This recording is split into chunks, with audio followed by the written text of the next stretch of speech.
अस्सलाम class numerical chapter number 11 शुरू किया था और 11.1 के हमारे 7 क्वेश्चंस कंप्लीट हो चुके थे। आज हमने क्वेश्चन नंबर 8 करना है। वो थोड़ा सा इसलिए डिफरेंट है क्योंकि उसमें दो फंक्शंस गिवन है। आपको dy/dx और dz/dx गिवन है और आपको कह दिया हुआ है कि आपने y 0.1 पे फाइंड करना है, यानी कि अगर आपके पास x 0.1 हो तो आपके पास y की वैल्यू क्या होगी। जबकि आपको x0 उसने 0 दिया हुआ है, y0 आपको 1 और z0 भी आपको 1 दिया हुआ है। x की वैल्यू हम कैसे फाइंड करते हैं, आपको गिवन होता है डाटा इस फॉर्म में। तो ये जो चीज़ होती है ये फंक्शन के अंदर x की वैल्यू होती है, ठीक है। x0 हमारे पास 0 था, y0 1 और z0 1 है। फंक्शंस गिवन और हमने x की वैल्यू जब हमारे पास 0.1 हो तो हमने y की वैल्यू फाइंड करनी है।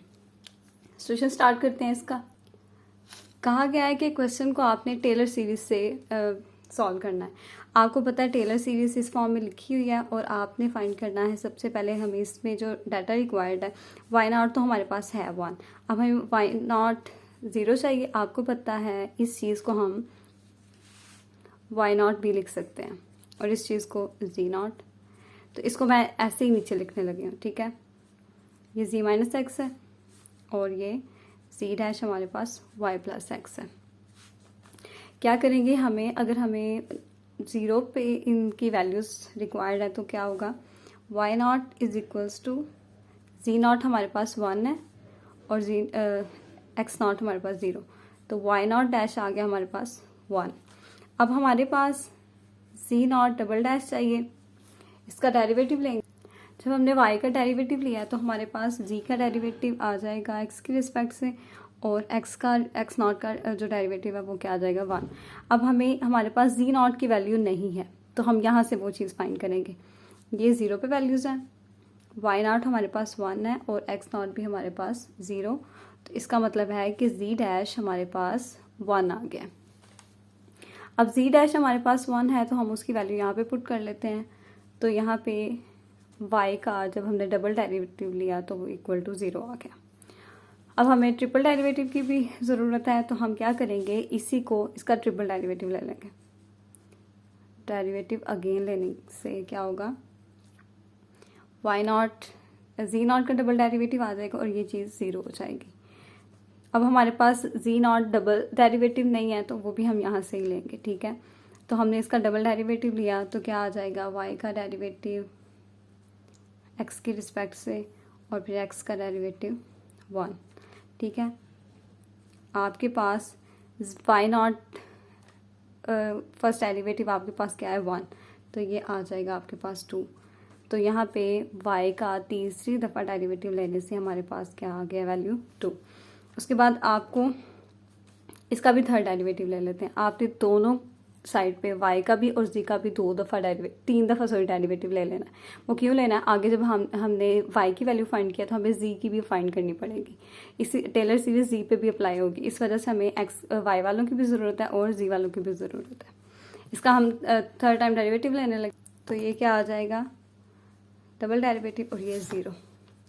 आपको पता है y का जब हमने 2 दफ़ा डेरिवेटिव लिया तो किसके इक्वल आया था, 0 के। ये हमने तीनों दफ़ा इसका डेरिवेटिव ले लिया। इसको एक दफ़ा हम निशान लगा लेते हैं। हमारे पास ये वैल्यू आई है, डबल की ये और ट्रिपल की ये, यहाँ पे ट्रिपल z की ये, डबल की ये और फर्स्ट वाले की ये, ठीक है। अब हमने ये चीज़ जो हमें इस इक्वेशन में पुट करनी है, क्या था, y = y0 है हमारे पास 1, h की वैल्यू है 0.1 और y0 फिर 1, फिर 0.1 h की पावर 2 और डबल डेरिवेटिव 0 आया था, फिर h की पावर 3 और 3 फैक्टोरियल और हमारे पास ये ट्रिपल डेरिवेटिव क्या आया था, 2। अब आपने इस सारे को जब इसका वो लेना है, इसकी कैलकुलेशन करनी है तो क्या आएगा, यहाँ पे हमने क्या किया है, हमने जब इसकी कैलकुलेशन की तो हमारे पास y की वैल्यू आ गई 1.1003। आपके पास क्वेश्चन में जब उन्होंने y 0.1 पे फाइंड करने के लिए कहा था तो साथ उसने z 0.1 पे भी फाइंड करने के लिए कहा था, टेलर सीरीज से ही। तो हमने टेलर सीरीज जब y पे लगाई तो वही टेलर सीरीज जब हमने z पे अप्लाई की तो वो इस फॉर्म में आ गई। फिर मैंने जो डेरिवेटिव्स लिए थे यहाँ से वो मैंने सारे इसके ऊपर उनकी वैल्यूज़ पुट की। z0 की 1 थी, z0' की 1 थी और एच की वैल्यू 0.1 थी। ये हमने सारी वैल्यूज़ पुट करके जब कैलकुलेशन की तो 1.1.0 आंसर आ गया इसका।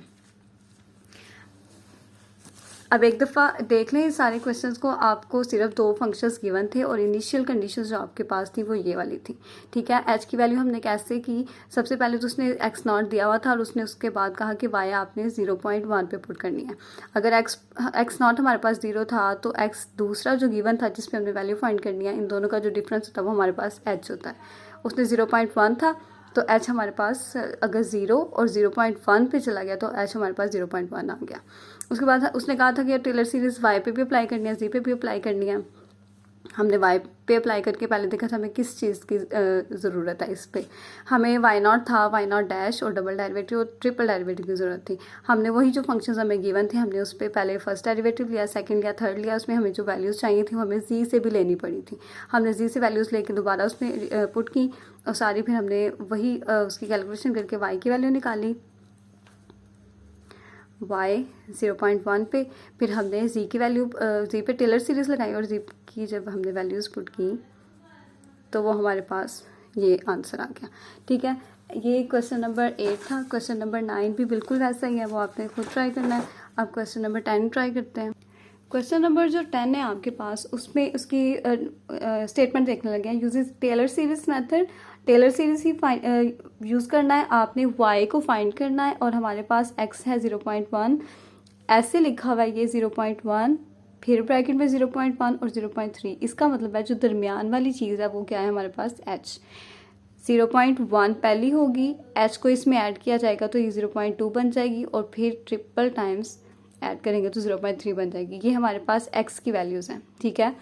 3 दफ़ा जब वैल्यू दी गई होती है, जैसे क्वेश्चन नंबर 11 है उसमें भी आपको 3 दफ़ा उसने दे दिया 1.1, 0.1, 1.3। क्या मतलब है इसका कि यहाँ पे x पहले तो 1.1 है, उसके बाद हमने 0.1 को ऐड करना है इसमें, तो जो आएगा वो उसकी सेकंड वैल्यू होगी और थर्ड वैल्यू उसकी 1.3 आएगी।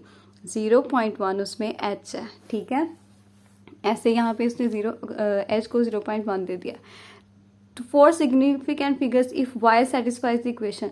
अब आपको जो इक्वेशन गिवन है वो एक है और वो है डबल डेरिवेटिव। आपने पहले जो क्वेश्चंस किए हैं उसमें सिर्फ सिंगल डेरिवेटिव था, डबल नहीं था। तो आपके पास ये भी गिवन है, ये हमारे पास कंडीशंस गिवन है और हमारे पास ये फंक्शन गिवन है। इसको हमने कैसे करना है हम देखते हैं। ये क्वेश्चन थोड़ा सा डिफरेंट है दूसरे क्वेश्चन से क्योंकि इसमें डबल डेरिवेटिव यूज़ हो गया, ठीक है। ये डबल डेरिवेटिव जो फंक्शन दिया हुआ है वो लिखा है और उसको मैंने इस फॉर्म में लिख दिया है, प्राइम के फॉर्म में। उसके बाद मैंने एक्स को बताया कि उसकी क्या वैल्यूज़ हैं। एक्स यहाँ पे 0.1, 2 और 0.3 और एच यहाँ पे 0.1 और ये हमें जो कंडीशन गिवन थी। सोल्यूशन इसका आपने स्टार्ट ऐसे करना है कि आपके पास पहले तो कभी भी डबल डेरिवेटिव नहीं था तो अब आपके पास आ गया, तो आपने क्या करना है कि जो सिंगल डेरिवेटिव है उसको लेट कर लेना है कि वो p के इक्वल है। तो जब हम उसका डबल डेरिवेटिव लेंगे तो p डैश के इक्वल आ जाएगा। ऐसे ही ये जो इक्वेशन थी ये ऐसे बन जाएगी p dash plus x y equals to 0, ठीक है। अब हमारे पास जो इनिशियल कंडीशंस थी, वाई नॉट था 1, वाई नॉट डैश आ गया 1/2 क्योंकि y naught dash is equals to p naught है, तो पी नॉट हमारे पास 1/2 हो जाएगा। उसके बाद एक्स नॉट 0 था। सबसे पहले तो हमने वाई पे टेलर सीरीज अप्लाई की ये सारी। हमें यहाँ पे अगर मैं इसको यहीं पे पी की फॉर्म में लिखूँ तो हमने लाइट किया हुआ था कि जो डबल डेरिवेटिव होता है वो पी डैश होता है और जो सिंगल डेरिवेटिव होता है वो पी होता है, तो जो ट्रिपल डेरिवेटिव होता है वो पी डबल डैश हो जाएगा। इसके लिए हमें पी की वैल्यू चाहिए। अगर हमारे पास पी नॉट है यहाँ पे तो पी प्राइम नहीं है और पी डबल प्राइम नहीं है, इस वजह से हमें P1 P2 की वैल्यू फाइंड करनी ज़रूरी है। पी पे हम टेलर सीरीज़ कैसे क्यों अप्लाई कर रहे हैं ये आगे जाके भी आपको पता चल जाएगा क्योंकि हमें इसकी ज़रूरत पड़ेगी आगे।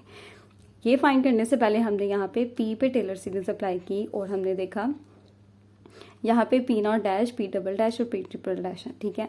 मैंने जो फंक्शन गिवन था उसे मैंने इसकी फॉर्म में लिख दिया पी नॉट डैश, क्योंकि हमारे पास जो एक पी डैश था वाई डैश पी के इक्वल था तो y double dash p dash के इक्वल आ जाएगा। मैंने वाई डबल डैश को पी से रिप्लेस कर दिया और यहाँ पे मैंने वो फंक्शन को लिख लिया। आपको पता है कि यहाँ पे एक्स नॉट हमारे पास 0 था, इस वजह से ये सारा फंक्शन पी नॉट डैश की वैल्यू क्या आ गई 0। पी डबल डैश मैंने इसका इसी फंक्शन का डबल डेरिवेटिव लिया, उसमें वैल्यूज़ पुट की तो हमारे पास -1 आ गया। ये तो 0 हो जाएगा और हमारे पास y नॉट 1 गिवन था, इस वजह से ये -1 आ गया। इसका ट्रिपल डेरिवेटिव लेंगे, उसमें वैल्यूज़ पुट की, y नॉट डैश हमारे पास जो वैल्यू गिवन थी वो 1/2 थी, ठीक है। तो मैंने पहले क्या किया, इसका डबल डेरिवेटिव लिया, उसको मैंने सॉल्व किया और सिंप्लीफाई करने के बाद मैंने जब इसमें वैल्यूज़ पुट की तो ये चीज़ 0 हो गई। यहाँ पे 1/2 अप्लाई करने के बाद मैंने देखा कि ये दोनों कटते हैं और ये -1 आ गया। पी नॉट ट्रिपल जब हमने उसका डेरिवेटिव लिया तो वो -1 के इक्वल आ गया। ये सारी वैल्यूज़ मैंने P1 फाइंड करने के लिए सारी इस पे टेलर सीरीज जो अप्लाई किया हुआ था उस इक्वेशन में पुट की, हमारे पास P1 0.4948 आ गया, ठीक है। फिर जो y1 फाइंड करने के लिए हमने जो टेलर सीरीज लिखी थी वो ये थी। इसमें हमने क्या किया, y नॉट की वैल्यू पुट की। ये हमारे पास p नॉट था, ये p डैश था और ये p ट्रिपल डेरिवेटिव में चेंज हो गया था, ठीक है। ये डबल और ये ट्रिपल, ये 4 टाइम्स इसलिए लिखा है क्योंकि इसमें एक चीज़ 0 हो जाएगी, इस वजह से ये फिर अपना आंसर एक्यूरेट लाने के लिए मैंने इसको 4 टाइम्स लिख लिया, ठीक है। y1 इज इक्वल टू, जब मैंने इसमें सारी वैल्यूज़ पुट की पीछे से देखे तो y1 इज इक्वल टू 1.0498 आ गया जब हमारे पास x 0.1 था, ठीक है। अब हमने y1 तो फाइंड कर लिया, p1 भी फाइंड कर लिया, अब हमारे पास ज़रूरत है y2 फाइंड करने की जब हमारे पास x 0.2 होगा, ठीक है। y2 को फाइंड करने के लिए मैंने उस पर टेलर सीरीज अप्लाई की और यहाँ पे मैंने डायरेक्ट पहले नहीं था लिखा लेकिन अभी लिख दिया क्योंकि यहाँ पे ताकि समझ आ जाए कि यहाँ पे हमें p की ज़रूरत क्यों पड़ती है, p1 की ज़रूरत क्यों पड़ी है। y1 हमारे पास है, p1 भी है, यहाँ पे x1 0.1 यूज़ होगा, पहले x नॉट 0 यूज़ हुआ था और अब हमारे पास 0.1 यूज़ होगा, ठीक है। अब मैंने जो p naught dash is equals to x y function था हमारे पास -xy, उसको मैंने 1 की फॉर्म में चेंज कर दिया, ठीक है। p1 dash is equal to -x1 y1। अब हमारे पास x1 की भी वैल्यू है, y1 की भी है, तो मैंने वो सारी वैल्यूज पुट करने के बाद उसका आंसर लिया है, ठीक है। p1 डैश भी निकल आया, p2 डैश भी ऐसे ही उसका डेरिवेटिव लेके उनमें वैल्यूज पुट करके उसकी कैलकुलेशन करके निकल आया। y2 को फाइंड करने के लिए हमें दो डेरिवेटिव्स की ज़रूरत थी, मैंने उसमें पुट कर दिए, ठीक है। y2 इज इक्वल्स टू इसमें ये वाली इक्वेशन में मैंने सारी वैल्यूज पुट कर दी हैं, ये सारी, ठीक है, इससे ऊपर वाली इक्वेशन में। तो इसको कैलकुलेट करने के बाद y2 इज इक्वल्स टू ये आ गया। अब हमें y3 फाइंड करने की ज़रूरत है। जब हमारे पास x 0.2 था तो हमारे पास y2 की वैल्यू आ गई है 1.0996। अब y3 जब हम फाइंड करेंगे तो हमने देखा कि इस इक्वेशन में तो p2 भी यूज़ हो रहा है, ठीक है, तो वो हमारे पास नहीं था। तो p2 को फाइंड करने के लिए हमने p2 पे फार्मूला लगाया, वही टेलर सीरीज अप्लाई की, y2 था, x2 भी था, यहाँ पे 0.2 यूज़ होगा। जब हमारे पास y2 था तो x हमारे पास 0.1 था, y1 था तो x हमारे पास 0 था। अब हमारे पास y3 है तो x हमारे पास 0.2 यूज़ होगा। यहाँ पे p2 को फाइंड करने के लिए p2 टेलर सीरीज अप्लाई की, उसमें जो वैल्यूज़ हमारे पास थी वो हमारी सारी कैलकुलेशन के बाद p2 is equal to this आ गया। p3 जब हमने फाइंड करना था, ये सारी वैल्यूज़ उसमें पुट करने के बाद p3 भी हमारे पास आ गया ये। लेकिन आप यहाँ पे p2 डबल डेरिवेटिव्स भी यूज़ हुए थे।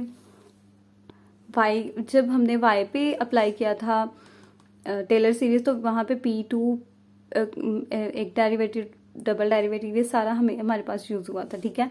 उसको भी फाइंड करने के लिए हमने p पे वही जो p1 हमारे पास p डैश -xy था, अब हमने उस पर 2 वाला फॉर्मूला अप्लाई कर दिया, 2 लगा के सब्सक्रिप्ट्स उसके ये वाला यूज़ कर दिया, ठीक है। उसमें हमने x2 की भी वैल्यू रखी, y2 की भी वैल्यू रखी, उसका फर्स्ट और सेकंड डेरिवेटिव फाइंड कर लिया।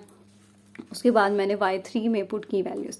ये जो स्टेप्स हैं ये आपने पहले करने हैं यहाँ पे p2 फाइंड करने के बाद, ठीक है। ये थोड़े से मैंने नीचे कर दिए थे क्योंकि मैंने वैल्यूज़ जब पुट करनी थी तो मैंने देखा कि वहाँ पे ये चीज़ों की भी ज़रूरत है, तो ये वैसे करने ऊपर थे, ठीक है। आप वो पहले फाइंड करके फिर इसमें वैल्यूज़ पुट करें और आपके पास आंसर ये आ जाएगा। अब आपके पास y1 की भी वैल्यू आ गई है, ये y2 की वैल्यू हमारे पास ये और y3 भी है।